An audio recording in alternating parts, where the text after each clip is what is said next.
Qəbul. 1449.0 yüksəkliğinin cənubundan hərəkət edərək Şuşa şəhərinin şimal-qərbində düşmənin müdafiə mövqeləri yarılsın, Şuşa şəhəri tam olaraq düşməndən təmizlənsin və Şuşa şəhərinin müdafiəsi təşkil olunsun. Qəbul.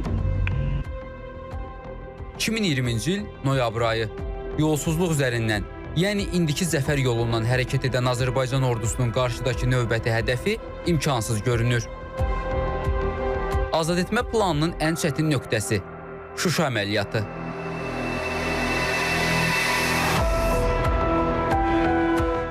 Azərbaycan ordusunun qarşısındakı növbəti tapşırıq isə düşmənin fikirləşmədiyi fərqli manevr edərək sıldırım qayalardan, keçilməz sıldırım qayalardan istifadə eləməklə Şuşaya qalxmaq idi. Bu tapşırıq olduqca çətin olsa da, xüsusi təyinatlılar və ordumuzun digər bölmələri bu tapşırığın öhdəsindən layiqincə gələ bildilər.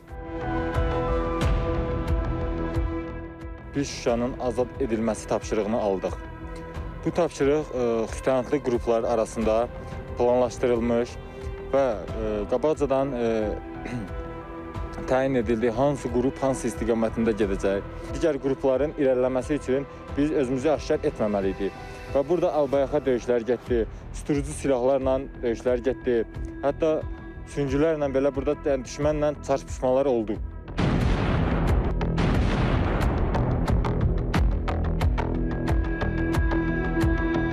$10.386 günlük həsrət sona çatacaqdı. Bu qədər çətinliklə başa gəlməsi isə bu torpaqları sanki bir qədər də müqəddəsləşdirirdi. İstifadə etdiyim düşmən silahı idi. Öz silahları ilə özlərini vururduq biz.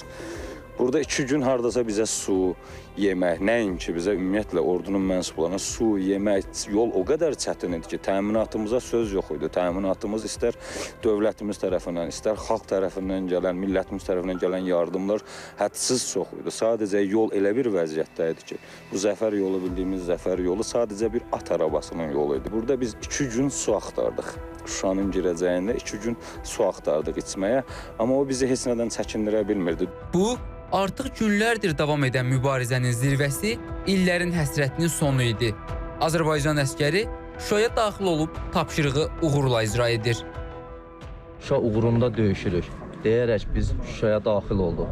Yəni burada bizim ayrılmaz bir bağımız var idi. Döyüş yoldaşlarımız, hər kəs yoldaş mənə deyirdi ki, ehtiyatlı ol, yaralanma, sən bizə sağ lazımsan və mən də eyni qaydada yoldaşları daha çox düşünürsən. Yəni özündən də çox yoldaşını düşünürsən ki, sənin yoldaşın yaralanmasın və şəhid olmasın. Çünki biz burada qələbəyə gəlmişdik. Özümə şərəf bilirəm ki, torpaqlarımızı düşməndən azad elədik. Şuşa bizim mədəni paytaxtımızdır.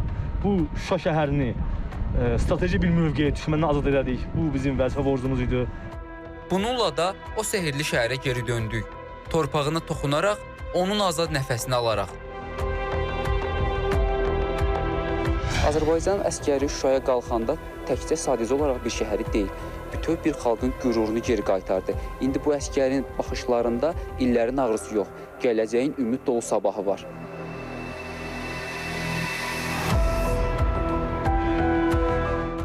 Qarşı tərəf isə görünür, hələ əfsanəvi Şuşa əməliyyatından çox danışacaq. Unutduqları hər zamanki kimi bir məsələdir. Vətən sevgisi. O sevgi ki, Azərbaycan əskərinin bu keçilməz qayaları asanlıqla keçirməsinə səbəb oldu. Ermənistan ordusu Şuşanı bu gün də itirməsi ilə bağlı hələ də müəyyən suallar altında erməni hərbi birləşmələrinin rəhbərləri və əhalinin özü, cəmiyyət hansı formada itirdiyini hələ də müzakirə edir və Azərbaycan ordusunun bu əməliyyatı necə keçirtməsinin detallarını aydınlaşdırmağa çalışır. Qayaların sustuğu, amma ürəklərin hayqırdığı o illər bitdi. İllərin nisfilli gözyaşı sanki azadlığın sevinci ilə silindi. Nəhayət biz qayıtdıq. Qayıtdıq ki, bu torpağın hər küncünü sevgi və əzmlə bərpa edək. Vurğun Mədətov, İbrahim Yusifli, İTV Xəbər, Şuşa.